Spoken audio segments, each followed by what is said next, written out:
Првично, кога зборуваме за одборот за мир на Трамп, јас прашав и каде е тука Македонија, Стефановски.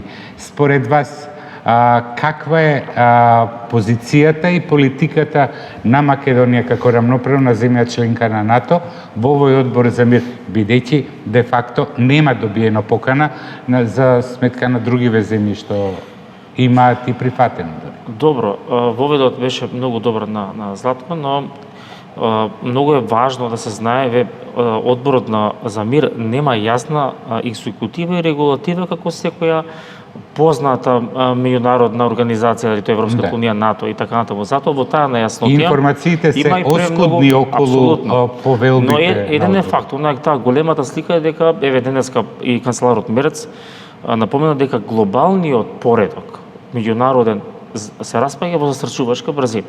Дали американците сакаат да го пресретнат со тоа што ќе сакаат да го предводат новиот светски поредок, е прашање за анализа во една состојба, и од друга состојба што вие имате како тенденција да промовирате со тој одбор, бидејќи има и уште еден, треба да бидеме искрени, Обединетите нации својата улога во решавање на конфликтите после Втората светска војна потврди.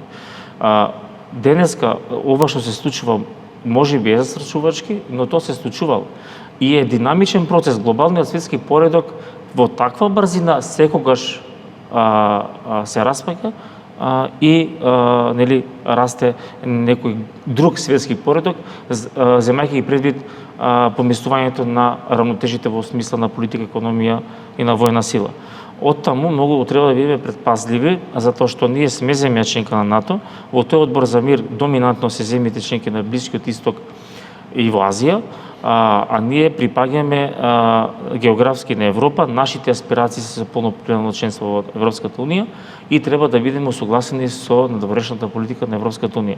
Предпоставка е кога би добиле покана дали треба да учествуваме, тоа е предмет на анализа, можеме да кажеме наши мислења. Јас мислам дека никогаш не е на одмет да бидете на маса со најголемите и да учествувате во иницијативи за мир, но не напуштајќи ги традиционалните безбедносни, економски и политички, архитектонски организации кои ние имаме аспирации да навлеземе. Тука мораме да бидеме мудри, мораме да бидеме и предпазливи и да ги следиме нашите национални интереси.